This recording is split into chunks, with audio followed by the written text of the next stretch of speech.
As December's cold embrace settles over the world, the quiet streets and snow-covered landscapes hide stories darker than the longest night. These aren't just tales, they're chilling, true accounts of ordinary people encountering the unimaginable, from eerie whispers carried by the winter wind to shadows that shouldn't exist. Tonight we unravel 5 disturbing stories that will make you question the safety of even the coziest December night. Ava gripped the steering wheel tightly. Her knuckles white as snowflakes blurred her vision. The highway, a desolate stretch of asphalt usually dotted with headlights, was eerily empty, swallowed by the raging storm. She had left her apartment later than planned, hoping to beat the storm, but the weather had outpaced her. Her car heater struggled against the encroaching cold, and the fuel gauge needle hovered dangerously close to empty. Her phone, which had been her lifeline for navigation, now displayed a no-signal warning. Ava cursed under her breath as the snow intensified, her headlights barely illuminating the road ahead. Then, in the distance, a soft golden light appeared, a beacon in the white abyss. Relieved, she turned down a narrow, unmarked road toward it, but as she neared the light, her car coughed, sputtered, and died. The cabin was small, its wooden exterior weathered but sturdy, with smoke curling lazily from the chimney. Ava noticed a single set of footprints leading to the door. They were crisp and fresh, but strangely, they didn't lead back out. Knocking on the door yielded no response. Desperation clawed at her as the cold bit into her. She tried the handle, and the door creaked open. The warm interior, lit by the glow of the fire, seemed to beckon her inside. Stepping inside, Ava closed the door behind her, shutting out the storm. The cabin felt strangely untouched by time, with rustic wooden furniture, a crackling fire, and the aroma of stew wafting from a pot on the stove. A half-eaten plate of food sat on the small dining table, the chair slightly askew as if someone had just left. "Hello," she called out, her voice shaky. The cabin remained silent. She reasoned that the occupant had stepped outside, though the idea seemed odd in such a storm. She decided to wait, reasoning that whoever lived here wouldn't mind offering shelter to a stranded traveler. As she wandered the small space, unsettling details began to emerge. A dusty mirror above the fireplace was smeared with faint handprints. A coat hanging by the door looked old and weathered, its sleeves dusted with snow, though the fire should have melted it. On the small nightstand beside a rocking chair, Ava found a leather-bound journal. She opened it, revealing hurried, fragmented entries. "The snow isn't what it seems. Don't trust what you see. It mimics. It lies." The final entry chilled her. "If you're reading this, it's already too late." Her unease deepened when she noticed the footprints outside had vanished, as if erased by unseen hands. Then she heard it, faint creaking from above. Ava's heart raced as she stared at the staircase leading to the loft. She whispered a shaky, "Hello?" but was met with silence. She convinced herself it was the house settling, though her gut told her otherwise. That night, Ava fell asleep on the couch, the fire crackling softly, but her dreams were filled with shadows and whispers, her name carried on the wind. The next morning, Ava awoke to find the fire nearly out. Snow piled against the windows, muffling the world outside. She opened the journal again, searching for answers. One entry mentioned the forest beyond the cabin and something watching from the trees. Another warned, "Don't let it in." As Ava read, a strange noise caught her attention, a faint tapping on the window. She froze, dread prickling her skin. Turning slowly, she saw a figure standing just beyond the glass. It was hard to make out the details through the frost, but the figure seemed familiar. It raised a hand, and Ava instinctively mirrored the movement. Then it tilted its head, and she realized it was mimicking her every action. She jumped back from the window, heart hammering. When she dared to look again, the figure was gone. Desperate to leave, Ava bundled up and stepped outside. The cold was bone-chilling, and the snowstorm had worsened. She trudged through the snow, trying to follow the road back to her car. But no matter how far she walked, the cabin reappeared ahead of her. Inside, the atmosphere grew oppressive. The mirror above the fireplace seemed to hum with energy, and Ava's reflection didn't quite match her movements. The rocking chair began to sway on its own, the creaking sound echoing through the cabin. She tried to call out for help, but her phone still had no signal. Then she noticed the journal had new entries, written in her own handwriting. "It's in the snow. Don't leave. You can't escape." That night, Ava barricaded the door, determined not to let whatever was outside get in. The wind howled, and the tapping returned, more insistent this time. She ignored it, clutching a fireplace poker for protection. The tapping stopped, replaced by the sound of footsteps on the roof. Ava's breath hitched as the noise moved to the loft above her. Suddenly, the barricaded door burst open, snow swirling into the cabin. Ava stared in horror as a figure stepped inside, a twisted version of herself. Its face was eerily identical, but stretched into a grotesque smile, its hollow eyes glowing faintly. "You can't run from yourself," it whispered in her voice. Ava swung the poker, but it passed through the figure like smoke. The doppelganger lunged, its icy grip burning her skin. She fled into the storm, running blindly through the snow, only to find herself back at the cabin's doorstep. Each attempt to escape brought her back to the same place, the cabin's warm glow mocking her. The doppelganger was always there, waiting, its smile growing wider. Trapped and exhausted, Ava resigned herself to the cabin's confines. The journal entries continued to appear, each more unhinged than the last. Her reflection in the mirror no longer mimicked her. It stared, its wide grin never faltering. In her final act of defiance, Ava tried to destroy the cabin. She lit the curtains on fire and watched as the flames engulfed the room. But as the fire roared, the cabin remained untouched, the snowstorm outside visible through unbroken windows. The story ends with Ava writing her last journal entry, her handwriting shaky. "I understand now. The snow doesn't trap you, it becomes you. I'm part of it now, and so will the next traveler who finds this place." The final shot shows the cabin glowing warmly in the storm, inviting as a new set of footprints leads to its door. Nathan had always cherished the quietude of his small hometown, especially during December.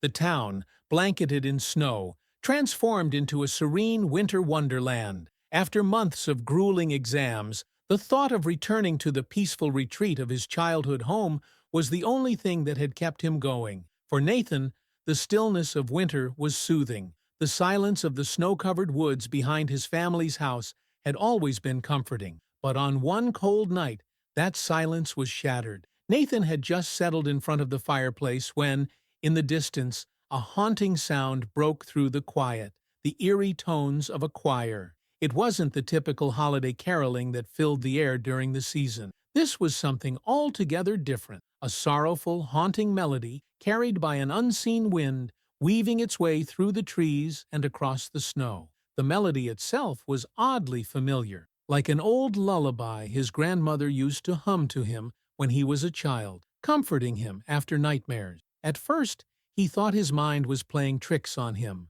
but as the sound grew louder, it became impossible to ignore. Curiosity gnawed at him, and the sense of unease grew. Was it a trick of the wind?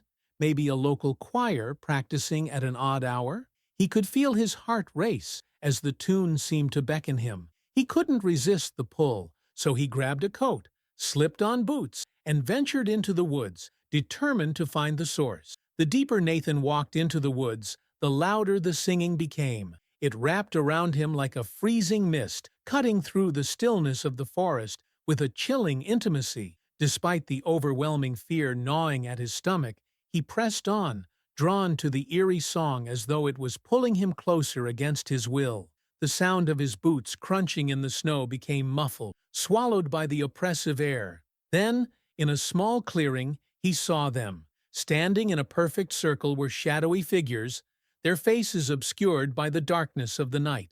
They were all motionless, yet their voices, those strange, harmonious voices, continued to sing the same haunting melody, as if they were all part of a trance. Their heads didn't turn as Nathan approached, but somehow he felt their presence intensely, as if their attention was on him. He froze, staring at them, the cold air biting at his exposed skin. Nathan's heart pounded in his chest as he stood frozen, unsure whether he was witnessing some kind of hallucination or something far more sinister. The figures did not move. They continued to sing with an eerie precision, their voices merging into a harmony that defied nature. The air around him seemed to vibrate with their melody, a low, hum-like sound that made his head ache. He couldn't tear his eyes away from them. Every instinct told him to run, to turn and flee, but his body remained rooted in place, as if the forest itself had a hold on him.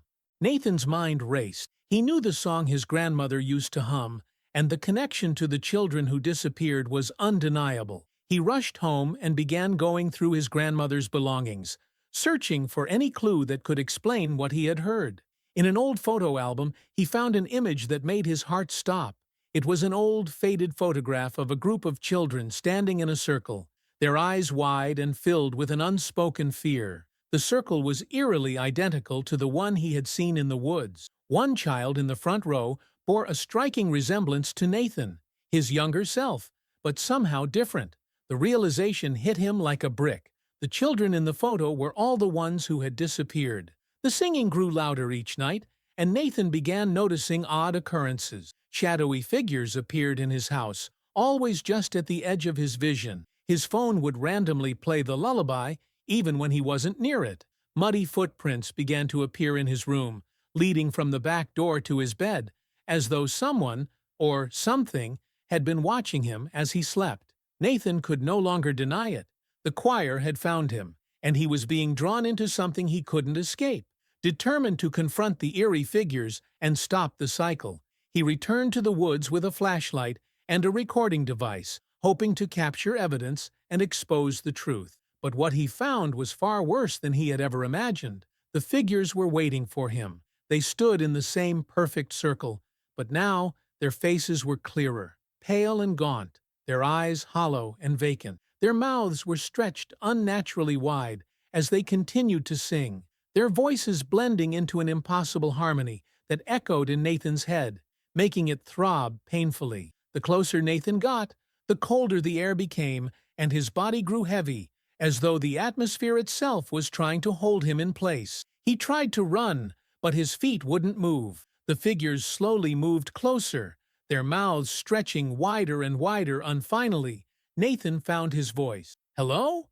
Who's out there?" he called, his voice shaking, but there was no answer. The singing stopped, but the figures didn't stop moving. They slowly turned in unison to face him, their eyes hidden in shadow. The stillness that followed was unnerving. Nathan's breath caught in his throat as the wind picked up, howling through the trees. Suddenly, as if some invisible force had redirected him, Nathan found himself standing at the edge of the clearing again, as if he had never moved from the spot where he had started. The figures hadn't moved, yet they remained facing him, watching. It was as if the forest itself had twisted the space around him, trapping him in some kind of loop. Panicked, Nathan stumbled back and turned to leave, but before he could, the familiar lullaby once again filled the air, only this time it seemed to come from the direction of his phone. He pulled it out of his pocket, but the screen showed only the static of no service. Confused, he pocketed the phone and quickly made his way back home, desperate to leave the woods and the strange, unholy choir behind.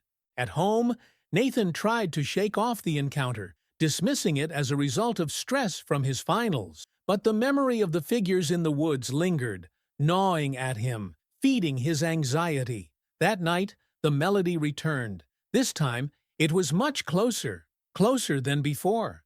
He stood at the window, peering out through the drawn curtains, and saw faint shapes standing at the edge of the woods. They were still and unmoving, their faces turned toward his house, their singing a soft, distant lullaby. Nathan's unease grew into full-blown fear. He tried to brush it off, but the whispers in his mind kept urging him to do something, anything, to uncover the truth. Desperate for answers, he visited Mrs. Harper, the oldest resident in town, who had lived in the area her entire life. As soon as he mentioned the song, her expression changed. A shadow seemed to pass over her face, and she lowered her voice to a whisper. "They've come back," she murmured. "The lost choir. It's them. They never left." The story Mrs. Harper told was a dark one. Years ago, a group of children had gone missing from the town, all around the same time. Rumors spread that they had been lured by a song only they could hear, a melody that seemed to come from the forest itself. The children followed the sound, entering the woods and never returning. The townspeople searched for weeks, but there was no trace of the children. Some believed the song was a curse, others thought it was a warning, but all agreed on one thing: the choir was not to be followed. It was said that whoever heard the melody would be drawn into it, unable to resist. "Every December they return," Mrs. Harper whispered. "The lost choir, but no one ever returns from them, till they envelop their entire faces. Then they opened their mouths completely and released a shrieking, inhuman wail that pierced the air." Nathan screamed, his mind teetering on the edge of madness, but the sound of the choir's wail drowned him out. The next morning, Nathan's parents woke to find his bed empty, the house eerily quiet. His phone had been left behind, its screen locked on the last recorded video. A faint image of Nathan's terrified face, eyes wide with horror, staring into the camera.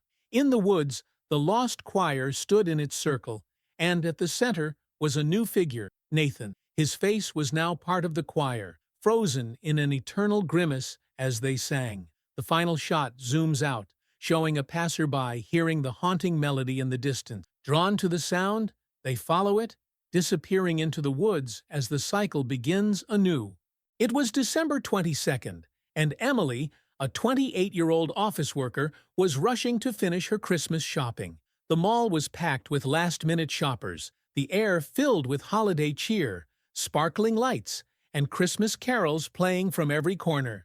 But despite the festive atmosphere, Emily couldn't shake an unsettling feeling. It wasn't the typical holiday stress. It felt like someone was watching her, lurking just beyond her peripheral vision. She tried to brush it off, telling herself that the crowds and chaos had simply made her paranoid. But the sensation grew stronger with every store she entered. She could almost feel eyes on her back, hear footsteps just behind her, and sense a presence she couldn't see. By the time Emily finished her shopping, it was nearly midnight. The mall parking lot had emptied out, leaving it eerily quiet. The holiday rush had finally subsided, and the cold night air nipped at her as she made her way to her car. A single black sedan was parked several rows away, its headlights off, engine quiet. The rest of the lot was abandoned. The only sounds were the crunch of snow beneath her boots. But as she approached her car, the sedan's headlights suddenly flicked on, blinding her for a moment. The engine roared to life, and Emily froze as the car slowly began inching forward, following her at a crawl. Her heart pounded. Who was driving that car? Why were they following her? Emily's mind raced as she quickened her pace, gripping her keys tightly in her hand. She reached her car and fumbled to unlock it, her hands shaking. The sedan didn't stop. It followed her, its headlights blinding her with every step. Her heart hammered in her chest as she finally got inside her car, slammed the door shut, and locked it. The sedan sped past her in a flash, tires screeching, disappearing into the night. The sudden relief made her breath come out in ragged gasps. She sat in the car for a moment, trying to calm herself down, but as she turned on the engine and glanced into her rearview mirror, her blood ran cold. There, on the inside of her back window, was a small, foggy handprint. It was clear as day, pressed against the glass, as if someone had been in the car with her. Her hands trembled on the steering wheel, but she tried to dismiss it as her imagination running wild. Too much holiday stress getting to her. She drove home, trying to push the eerie feeling from her mind. However, as she parked in her apartment lot, Emily froze once more. Across the street, parked under a flickering streetlight, was the same black sedan, its engine idling. Emily's heart skipped a beat. Had it followed her here? She looked around. No one else was in sight. She quickly exited her car, trying to shake off the paranoid thoughts racing through her mind, but the car remained where it was, its headlights flickering on and off, as if waiting. She sprang out of bed and peeked out the window. The street was lined with dozens of black sedans, all parked in perfect rows. Their headlights flickered on one by one, illuminating the street in a cold, sterile light. The cars were still, as if waiting for something, or someone. As Emily watched in horror, shadows began moving across her walls. Small, distorted shapes appeared, like fingers pressed against the glass. Then they began to take shape, morphing into the silhouette of a child. The child stood still, its eyes dark and lifeless, as it pointed directly at Emily. Megan screamed as the shadows began to take on form, filling the room with a dark, suffocating energy. Emily's hands trembled as she grabbed Megan's arm, but the shadows kept moving, crawling across the walls. The next morning, the silence was deafening. Megan woke up in the same spot, but Emily was nowhere to be found. Her bed was untouched, the room empty. Her belongings were scattered, as if she had left in a hurry, but there was no sign of her. In the parking lot, the black sedan was gone, but there, etched into the frost on Emily's car window, was a single, small handprint. It was cold to the touch, and despite the air being frigid, the print seemed impossibly warm, as though it had been left there just moments before. The story ends with a new driver entering the mall parking lot. He notices the black sedan parked in the distance, its engine humming to life. The driver hesitates for a moment, but then pulls forward, unaware of the sinister force that lurks behind the wheel. As he approaches the sedan, the cycle begins again. The next day, Emily told her best friend Megan about the strange car. Megan laughed it off, assuming it was all in Emily's head. Maybe it was a coincidence, she suggested. Maybe it's just some late-night driver. But Emily couldn't shake the feeling. Everywhere she went, work, the gym, even her favorite coffee shop, she spotted the black sedan parked nearby. It was always at the edge of her vision, lingering just outside her range of focus. The same headlights, the same eerie engine sound. It was as though the car was following her everywhere. One evening, after weeks of growing unease, Emily decided to confront it. Armed with a flashlight and her phone in hand, she approached the black sedan parked outside her apartment building. Her heart raced as she drew closer. She shone the light into the window, hoping to catch the driver, or at least some trace of who was behind the wheel. To her shock, the car was completely empty. No driver, no passenger. The interior was pitch black, absorbing the light from her flashlight as though it were a void. She tapped the window. Nothing. No movement. No sound. Terrified, she took a few steps back and ran back into the building, locking every door and window behind her. The strange unease lingered, clinging to her like a fog that refused to lift.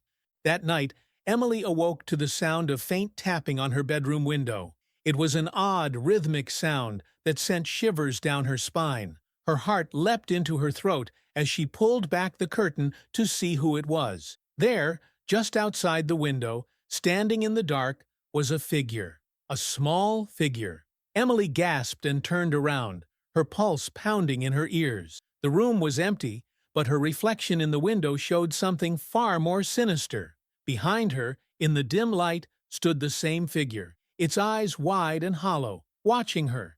Emily spun around in panic, but there was nothing there. The room was completely empty. The figure in the reflection was gone.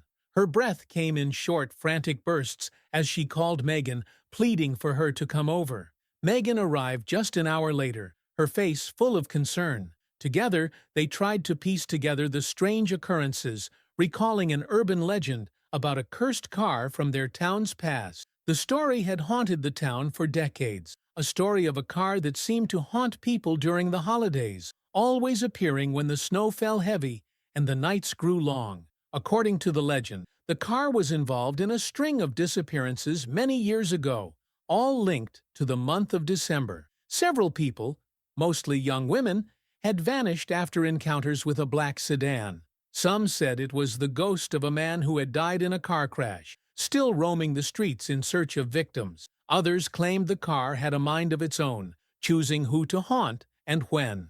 That night, Megan stayed with Emily, determined to keep her company and make sure nothing happened. They stayed up late, talking about their childhoods and trying to distract themselves from the growing sense of dread. But at around 3 a.m., Emily was jolted awake by the sound of car doors slamming. December in the mountains was a time for silence. Jack, a 35-year-old park ranger, had spent most of his life in the towering, snow-covered peaks.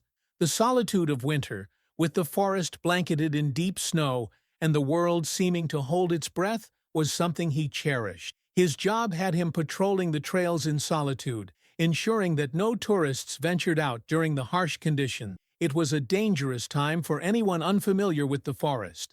But for Jack, it was a quiet retreat. One bitterly cold evening, as the sun dipped behind the mountains, Jack was inside his cabin, reviewing trail maps and preparing for his evening rounds. The radio, which he kept on for emergency calls, crackled to life. The voice on the other end was distorted, filled with static, but there was no mistaking it.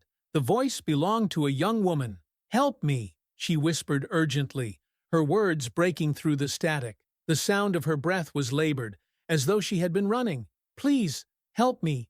It's so cold here." The radio crackled again, and the woman's voice distorted further. She provided coordinates deep in the heart of the forest, a place Jack knew well, but one that was rarely visited. There was a strange desperation in her voice, a mix of fear and something else, something he couldn't quite place. Jack paused, his hand hovering over the radio. No one should have been out there in the midst of this storm. The conditions were brutal, the temperature already plunging far below freezing, and the snow was thickening with each passing minute. Yet, the duty of a ranger was clear. He had to respond. He grabbed his gear, flashlight, radio, and emergency supplies, and set out into the dark woods, his boots crunching in the deep snow. The forest was quiet, the only sound being the wind as it howled through the trees. As he walked deeper into the wilderness, Jack noticed something chilling. There were no footprints in the snow, no signs of anyone else having passed through recently, not even his own prints. The further Jack traveled, the darker the woods became, the trees closing in around him like silent, looming giants. The cold was biting, and his breath turned to mist in the frigid air. The coordinates the woman had given him led him to an old cabin he had passed many times before during his patrols. It was a long-abandoned structure, sagging under the weight of years of neglect and snow. He knew it well. There was something ominous about it, but it had never bothered him before. Tonight, however, the air around it felt different. As Jack approached, the door of the cabin creaked open slightly, as if inviting him in. The hairs on the back of his neck stood on end. The cabin looked even more desolate than he remembered, the windows frosted over, the wood warped from years of exposure to the elements. Inside, it was dark, much colder than outside. The silence inside was suffocating, and for a moment Jack wondered if he had imagined the call altogether.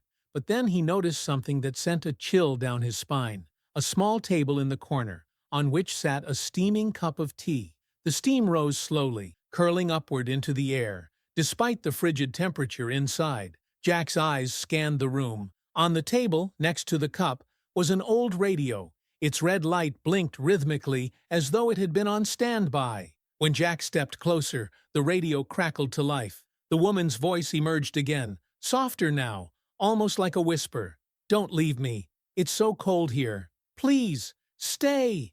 A gust of wind swept through the cabin, extinguishing Jack's flashlight, and the temperature in the room plummeted. Jack fumbled in the dark, trying to turn the flashlight back on. When the beam of light finally flickered back to life, his heart stopped. At the far end of the cabin stood a figure, a pale woman, her long hair dripping with water, though there was no source for it. Her eyes were wide, unblinking, her skin unnaturally white. She didn't move but simply stared at him, her lips parting slightly as though she was trying to speak. Jack's breath hitched in his throat as he tried to make sense of what he was seeing. His instincts screamed at him to leave, but something kept him rooted to the spot. The woman's eyes locked onto his, unblinking, her mouth moving again, though the words didn't register. "You shouldn't have come," she murmured in a voice so soft it was almost lost in the wind. Then, before Jack could react, she vanished into thin air, dissolving into the shadows of the cabin. Shaken, Jack turned to leave the cabin, but when he stepped back outside, the world had changed. The path he had taken to get here, his footprints, had vanished. The snow was pristine, untouched, as though no one had ever walked through it. His mind raced. Had he imagined the woman? Had the cold played tricks on him?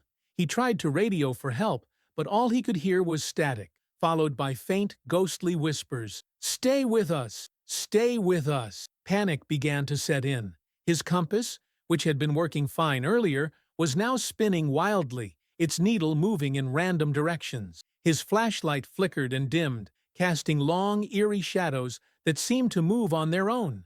The snow around him seemed to come alive, swirling in unnatural patterns. Shapes began to form, faces, twisted and contorted in agony, their mouths frozen in silent screams. Jack stumbled backward, his breath coming in short, panicked gasps. As he stumbled through the forest, trying to retrace his steps, he recalled a story his predecessor had once told him. A family had gone missing in these woods decades ago, trapped by a blizzard. They had sought shelter in the very cabin Jack had just left, but they were never found. Some said they froze to death in the storm. Others claimed the family's spirits still haunted the forest, trapped in an endless cycle of suffering. Their last known location? The same cabin. Jack's heart raced as he tried to navigate through the woods. Every direction he took led him back to the cabin. No matter how far he walked, he always ended up in the same place. It was as though the forest itself had turned against him, trapping him in a never-ending loop. Each time he returned to the cabin, the whispers grew louder, voices overlapping, pleading, threatening. Inside the cabin, the woman appeared again. She was closer this time, her face more skeletal, the frost in her hair and clothes growing thicker. The air grew impossibly cold as she whispered, her voice like ice scraping against metal. "You're one of us now." Jack backed away, but the walls of the cabin seemed to close in on him, the windows frosted over, icy handprints forming on the glass from the inside. The cold seeped into his bones, his body trembling uncontrollably. "Please, help me," the woman whispered again, but this time the words weren't coming from her mouth. They came from all around him, echoing in the room, in his mind. The temperature continued to drop, his fingers numb, his vision blurred with frost. The last thing Jack saw was the woman reaching for him. Her icy touch burned his skin, and then everything went black. Days later, a rescue team arrived at the location, following Jack's last known coordinate. They found his snow-covered gear near the cabin, but there was no sign of him, no footprints, no tracks. It was as though he had vanished into thin air. As they searched the area, the radio crackled to life. A distorted voice came through, faint but unmistakable. "Help me! It's so cold here!" The rescue team froze, looking at each other in disbelief. They tried to trace the signal, but it led them back to the cabin, to the same empty, snow-covered landscape. The story ends with the camera zooming in on the cabin, eerily still under the weight of the snow. The wind howls through the trees, carrying with it faint whispers, pleading voices, trapped in the cold. A new ranger, fresh to the mountains and unaware of the history, listens to his radio one evening. He hears the same distorted voice, calling for help. The cycle begins again. Emma had always hated her parents' old countryside house. The creaking floors, drafty hallways, and outdated decor made it feel more like a relic of the past than a home. The memories of growing up there were tinged with unease, and she found it suffocating during her rare visits back. The house sat isolated, surrounded by the dense woods and fields that stretched for miles, its aging frame casting long shadows in the moonlight. But this December, her parents had planned a holiday cruise, and they asked Emma to house-sit. Begrudgingly, she agreed. On her first night, Emma settled into her childhood bedroom. The familiar scent of old wood and dust filled the air, but she tried to ignore it. The gentle snowfall outside added a layer of serenity to the evening. She spent the night reading a book, the quiet only broken by the occasional howl of the wind as it swept across the yard. Despite the isolation, Emma felt somewhat at peace in the old house, but as midnight approached, a sense of dread began to creep in. She paused in her reading, the hairs on the back of her neck prickling. She felt an odd, unsettling sensation, a feeling that someone was watching her. She froze, her gaze snapping toward the window. Outside, through the heavy snow, she saw a figure standing in the garden. The person stood perfectly still, as if waiting for her to notice. Their face was obscured by the dark, but their outline was unmistakable. They were staring directly at her room. Emma's heart raced. She quickly shut the curtains, telling herself it was nothing, just her imagination, maybe a trick of the wind, or a shadow cast by the trees. But despite her efforts to dismiss it, the feeling of being watched remained. She tried to shake it off, but sleep was impossible. Hours later, she was jolted awake by a soft, deliberate tapping against the glass. Tap, tap, tap. It was quiet at first, but then the sound grew louder, more persistent. Her heart pounded in her chest. Hesitant but driven by fear, Emma peered through the curtains. The figure was much closer now, standing just beyond the porch, their face hidden in shadow. She gasped and grabbed her phone to call the police, but by the time they arrived, the yard was empty. No figure, no sign of anyone. The officers, skeptical and dismissive, suggested it was just a prank, or maybe a stray hiker wandering the property. But Emma knew better. The figure wasn't human. The cold sense of dread that washed over her couldn't be explained away. Over the following nights, Emma's unease only deepened. The figure continued to appear at exactly midnight, always in the same spot, always watching, never moving. Each time, the feeling of being observed intensified. She couldn't escape the sensation that something was wrong, that the figure wasn't just standing there out of curiosity. The longer she stayed, the more the house seemed to close in on her. The drafty halls, once familiar, now felt suffocating. It was as though the house itself was holding her captive. As the nights wore on, strange occurrences began to happen. Small, inexplicable things. The porch, which had been freshly covered with snow, now had muddy footprints leading to and from the house. Emma was certain no one had come near the house. No one had entered her yard. Yet the footprints appeared each morning, only to vanish by nightfall, leaving behind an eerie sense of confusion. Her belongings seemed to move of their own accord. A book she left on the kitchen counter would be on the dining table the next day. A chair, which had been pushed in the night before, was always found pulled out the next morning. Worst of all was the persistent smell of damp earth that seemed to follow her wherever she went. It wasn't there during the day, but every night the air would grow heavy with the scent of wet soil, like something was burrowing deep under the house. In desperation, Emma checked the security cameras her parents had installed, hoping for some evidence, anything that would explain the strange occurrences. But when she rewound the footage to the times she had seen the figure outside, the footage showed nothing. Just static. Nothing but fuzzy, gray lines and the occasional flicker of light. There was no figure, no movement, only the blank screen of static. It was then that Emma began to investigate the house's history, hoping to find some rational explanation for the unexplainable. She scoured the attic, digging through old boxes of forgotten belongings. Among the dusty papers and yellowed photographs, she found something chilling. There, tucked into an old photo album, was a picture from 1932, showing a family standing proudly in front of the house. They were smiling, their faces bright, but there was one man who stood apart from the others. His face was shaded, his expression blank and unsettling. He stood a little too far from the family, his posture rigid. His eyes, though they seemed to look directly at the camera, held an emptiness that made Emma shiver.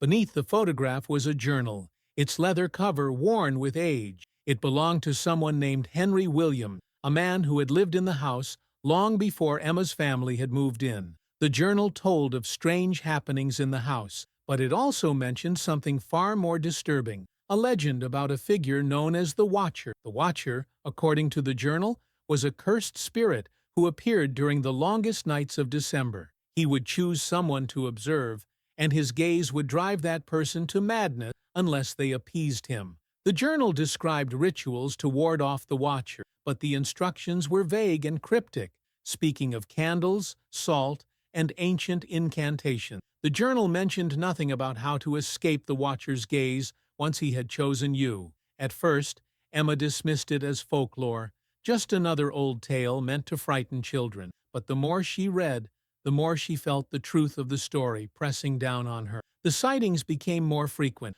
more intense, until one night she could no longer deny what was happening. The figure no longer appeared outside. He was inside the house, too. The figure began to appear in reflection, in the mirror above the fireplace, in the windows, even on her phone's screen when she checked the time. The Watcher was there, his face obscured by shadows, his eyes never leaving her. always watching. One night, the silence of the house was broken by heavy footsteps. The sound was unmistakable. Someone, or something, was walking through the house. Emma's heart hammered in her chest as she grabbed a kitchen knife, her breath visible in the freezing air. She crept through the darkened halls, moving quietly, hoping to remain unseen. The footsteps led her to the living room, where the curtains had been pulled open. Her pulse quickened. The figure was standing outside the glass, his face now visible, though it was pale, lifeless, and devoid of expression. His eyes locked onto hers, and for a moment, Emma felt an overwhelming sense of dread, as though her very soul was being pulled into his gaze. She wanted to scream, to run, but before she could react, the lights flickered, and the figure was gone. A moment of relief, but then, to her horror, the figure reappeared inside the room. He was standing where she had just been, his eyes still locked onto hers, his presence suffocating the room. Her legs trembling, Emma fled to her parents' room, clutching the journal.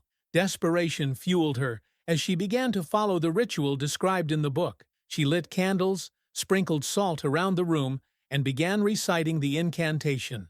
Her voice shook, but she forced the words out, praying that the ritual would work.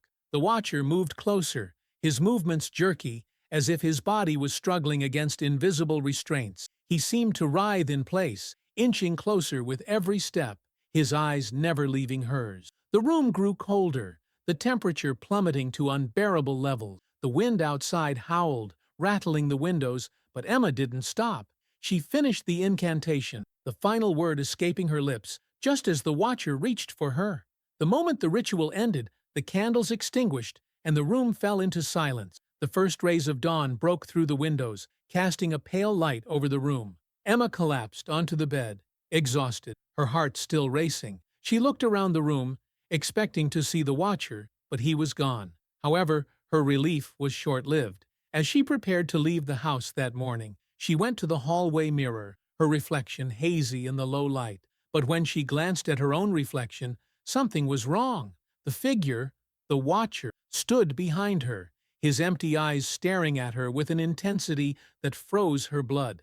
He had followed her. He was always there. She stumbled back, terrified, but before she could move, she heard a soft voice in the distance. A whisper carried on the wind, calling her name. The watcher was still watching, always watching. Years later, a new family moved into the house, unaware of its dark history. While cleaning out the attic, they discovered Emma's journal, tucked away among the